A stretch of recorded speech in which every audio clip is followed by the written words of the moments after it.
Je vais vous montrer sur cette vidéo comment présenter votre travail sur un fichier LibreOffice texte afin de pouvoir être évalué. Donc, vous avez sur le serveur du collège ce document qui vous explique justement comment me rendre votre travail. Donc, il va falloir ouvrir un nouveau fichier LibreOffice, me mettre un titre qui explique qu'est-ce que vous faites sur ce document, me mettre une image de votre plan en 2 dimensions, votre plan en 3 dimensions ici, et me mettre ces différents textes, et y répondre d'ailleurs. Ce document donc s'appelle Attendu de fin de séance, et il se trouve dans la séance 6 du conteneur.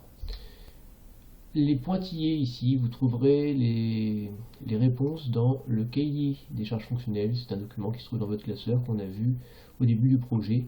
Et donc à la deuxième page, au dos de la feuille, vous avez ici FC1 doit être confortable, FC3 doit être ergonomique, et voilà, et toutes les autres informations que vous aurez besoin.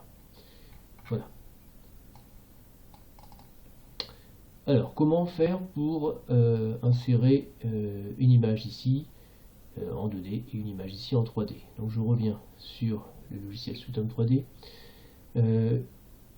Pour faire l'image du plan en 2D, j'appuie sur le clavier à côté de la touche F12, donc en haut du clavier, il y a une touche qui s'appelle IMP, IMP, écran. Donc ça veut dire impression écran, ça veut dire qu'on peut faire une photo de l'ensemble de votre écran juste en appuyant là-dessus. Donc j'appuie maintenant, il ne se passe absolument rien sur votre écran, mais l'ordinateur a fait une capture d'écran. Je vais maintenant sur LibreOffice, je vais créer donc un nouveau document. Voilà. Je fais un clic droit, coller, et je retrouve ici mon travail du conteneur. Pour arriver à récupérer juste la zone qui m'intéresse, je fais un clic droit sur l'image et je fais renier l'image. En utilisant les carrés rouges qui se trouvent en haut, en bas, à gauche et à droite, je vais cadrer pour récupérer juste ce qui m'intéresse.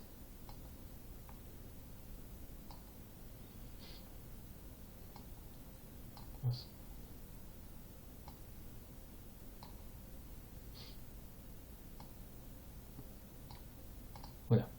Je peux maintenant grossir l'image quand même pour que ce soit plus lisible.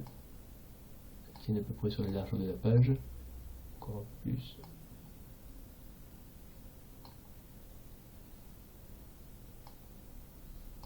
Voilà. Donc ça c'est pour le plan 2D. Pour le plan 3D, c'est le même principe. Par contre, si on fait une photo de ce plan 3D, on ne verra rien à l'intérieur. Donc il y a une petite opération à faire juste avant. On va dans Vue 3D, on va dans Modifier la vue 3D, et on va rendre les murs transparents. Pas totalement transparents, mais à peu près à ce niveau-là. Et l'intensité lumineuse, vous la mettez à peu près comme je le fais aussi. Quand je fais OK, voilà ce que ça donne. Ça nous permet toujours de voir les murs ici, mais aussi de voir tout ce qu'il y aura à l'intérieur de votre conteneur. Même si votre salle de bain est fermée, on pourra voir à travers et voir les différents meubles qui sont présents. Placez ensuite votre conteneur dans la vue qui vous semble être la meilleure, une meilleure orientation possible pour qu'on voit bien les murs en 3D. Une fois que vous avez fait votre choix, donc ne le faites pas comme ça parce que ça va prendre trop de place sur votre feuille, mais plutôt soit comme ça ou dans l'autre sens. Hop. Voilà. Une fois que c'est bon, on fait une fois de plus imprime écran sur le clavier. On retourne sur le document. Hop. On se met plus bas. Je descends, j'appuie sur Entrée pour descendre le curseur. Et je fais à nouveau clic droit, coller. J'ai ici mon plan en 3D qui est convenable. Il ne reste plus qu'à renier l'image.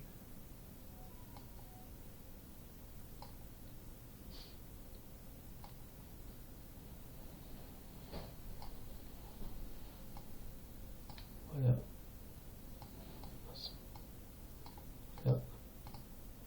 Et grossir ensuite l'image. Il faut que l'ensemble de votre travail tienne sur une page, avec le texte, les 2 images, le titre, voilà. Ce qui peut être bien aussi, c'est de garder ceci, ce qui nous permet de savoir la taille exacte de notre conteneur, 12 mètres par 2,50 m. Voilà, je pense que j'ai tout dit. Il n'y a plus qu'à faire. Bon courage.